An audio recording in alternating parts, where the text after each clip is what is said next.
Now let's take a look at South Korea's demographics profile. If we take a look at this chart, we really see two main differences between the populations of South Korea and the United States. The first being that the main population of South Korea is more than 6 times less than that of the United States. The second thing that really catches your eye is the population growth rate. South Korea's is way less than the United States is, and that's a lot because the immigration to South Korea is almost non-existent, along with the birth rate in South Korea being very low for a number of years now. And that contributes to the median age you see there for South Korea. It's a little bit higher than the United States because that birth rate has been low for quite some time. South Korea is known for its population density, which is more than 10 times the global average. Its population density is 518 people per square kilometer. That is exponentially larger than the United States, which is 35 people per square kilometer. The largest city in South Korea is Seoul, and it has a population of 9.8 million people. Now let's take a look at the religious demography of South Korea. You can see in that pie chart there, the two main religions throughout South Korea are Christian and Buddhism. Now, religions such as Buddhism are a substantial part of South Korea's past and their culture. And that is how they perceive it now. The temples throughout the country now are more seen as cultural structures rather than places of worship. Christianity in the country is identified with modernization and social reform.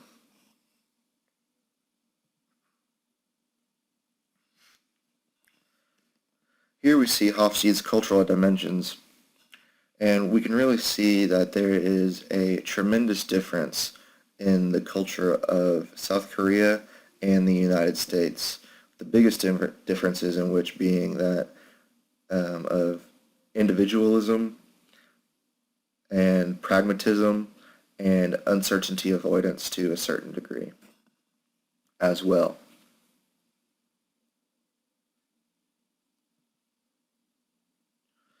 Now let's take a look at the SWOT analysis of South Korea.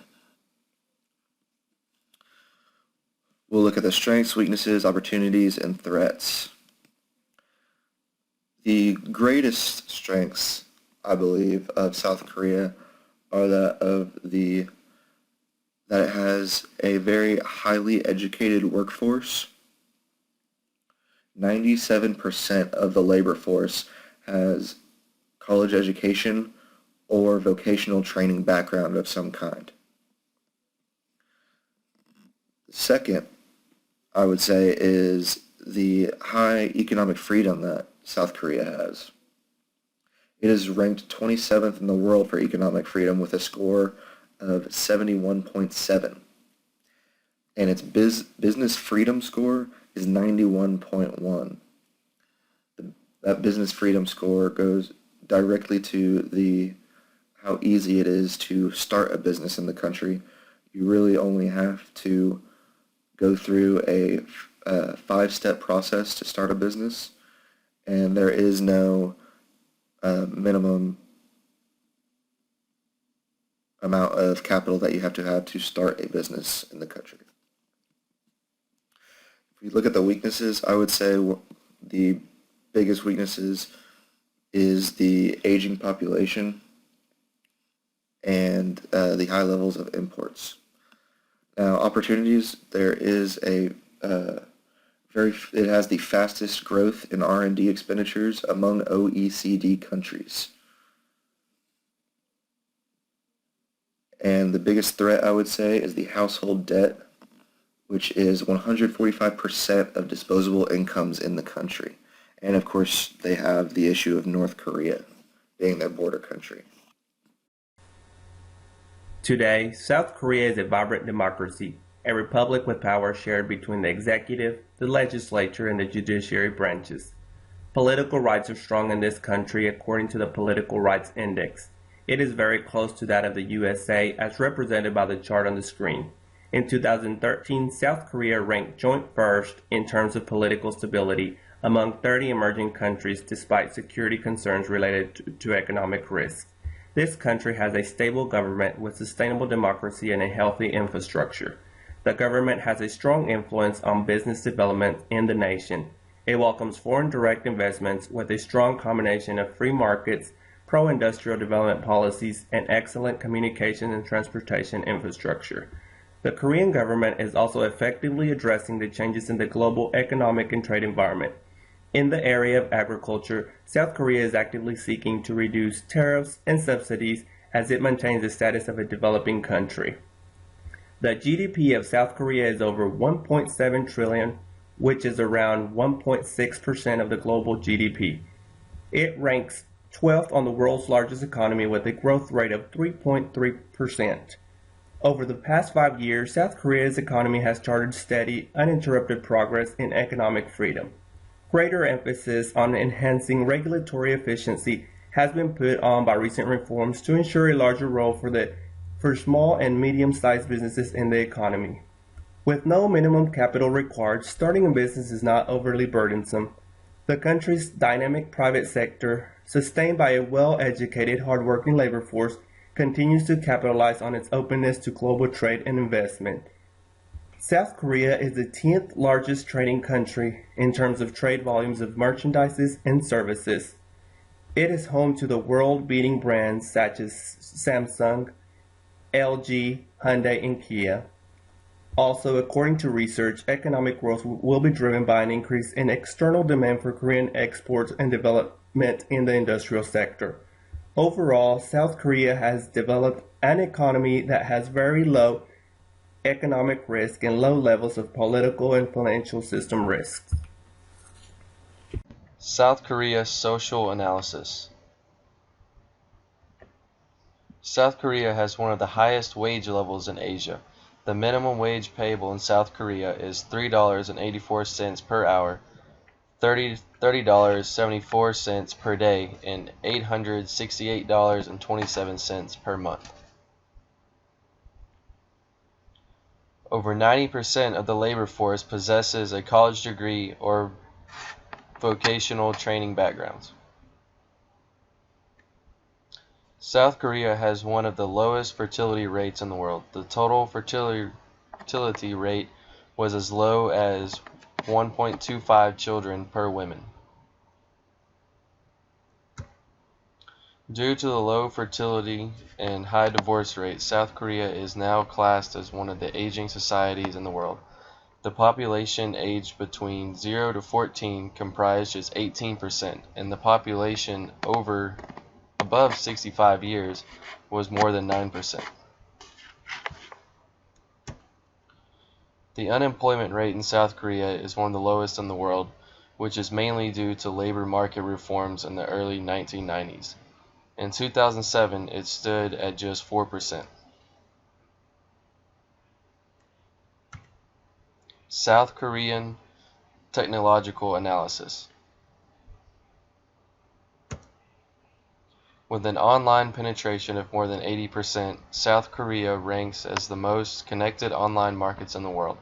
The country boasts the highest amount of available Wi-Fi locations worldwide. South Korea has the fastest internet speed and is 4 times faster than the world's average. 85.4% of the South Korean population has a cell phone, and 1/5 of those people use a smartphone. Samsung is the leading technology company in South Korea, so it is no surprise that Android is the leading cell phone operating system.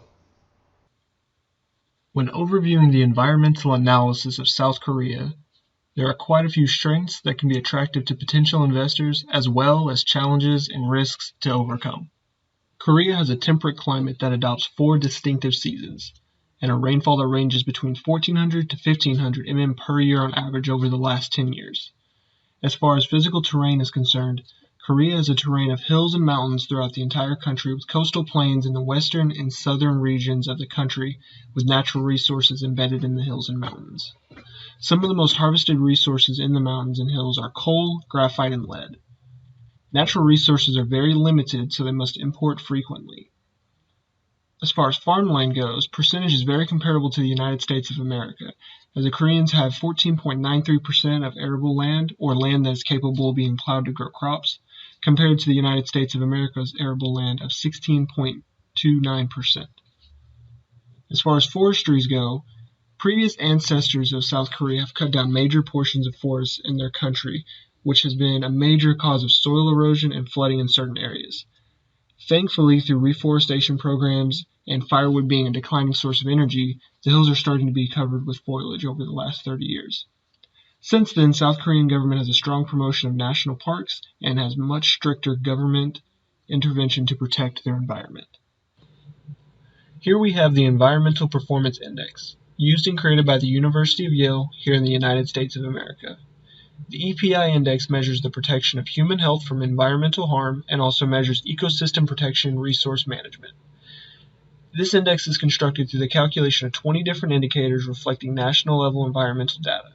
These indicators are then combined into 9 main issue categories listed as shown in the graph. As you can see, South Korea is ranked 43rd out of 178 qualified countries, with an overall score of 63. As you can see, South Korea is ranked 43rd out of 178 qualified countries, with an overall score of 63.79 out of 100. Over the last 10 years, South Korea's EPI ranking has increased over 7% and is still growing. They are now in the top 25% of the ranking system. To compare, the United States of America is the 61st ranking. Now then, let's break down the EPI. The first indicator to look at is health impacts, which measures the probability of an infant dying at a very, very young age. Now, during this time, causes of death are strongly influenced by environmental factors, including air pollution, airborne particulates, and a lack of access to clean drinking water. As you can see in the graph, South Korea is ranked 29. Air quality is the largest challenge for South Korea to overcome. As one of the lowest ranked countries, South Korea has gained a notoriety for less than adequate air conditions. As the 9th largest carbon dioxide emitter, air pollution and the average citizen's exposure to these emissions is very high. The good news is, through environmental technology advances, the South Korean government is advancing their energy sources and reducing these emissions as the years pass by. This also goes for the wastewater, as the wastewater is also very well treated and most residents have access to clean water as seen on the graph. One thing to analyze is the agriculture system, where the environmental system has allowed aggressive policies that have related to over-farming that leads to inefficient use and ultimately leads to pollution. The legality of pesticide regulation is also in question as to whether the South Korean government allows the dirty dozen pollutants that are highly toxic to individuals as well as the environment. That being said about agriculture, the government has done its best to enforce laws to protect the outside civilization, which has shown an increase to forest cover and habitat growth. Over the last 10 years, South Korea has witnessed a major change in fisheries through protection, but moreover, the total catch from citizens. Citizens are fishing more than ever, whether to feed their family or for possible importing or selling for their own profit. And now on to the legal analysis of South Korea. South Korea, or the Republic of Korea today, is a vibrant democracy shaped after the civil law system similar to the United States of America or Germany. They have 3 branches of government: executive, judicial, and legislative. They even have a constitutional court that keeps a check on government decisions and lawmaking. Speaking of lawmaking, their law systems are based on 6 different codes: their constitution, civil code, commercial code, the Code of Civil Procedure, Criminal Code, and finally a Code of Criminal Procedure. The system also has great tax policies that are very favorable, in which many major corporations worldwide choose to headquarters there. However, one of the biggest risks is IPR issues, or individual property rights, in South Korea. They have a system of first to file rather than first to commercial use, which leads to numerous stolen ideas and copyright infringement. Another major concern is the lack of judges. There's a shortage of judges due to strict law examinations leading to low rates of acceptance. Furthermore, many judges leave the public courts for private practice. To counter this, the South Korean government has implemented regulatory incentives that may attract investors to do business in South Korea. Finally, we see a comparison of indexes of South Korea to the United States of America in terms of corruption, bribery, and rule of law.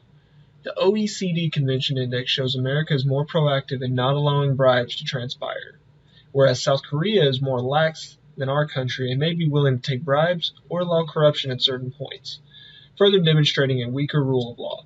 Depending on the business, this may be a make or break for investors.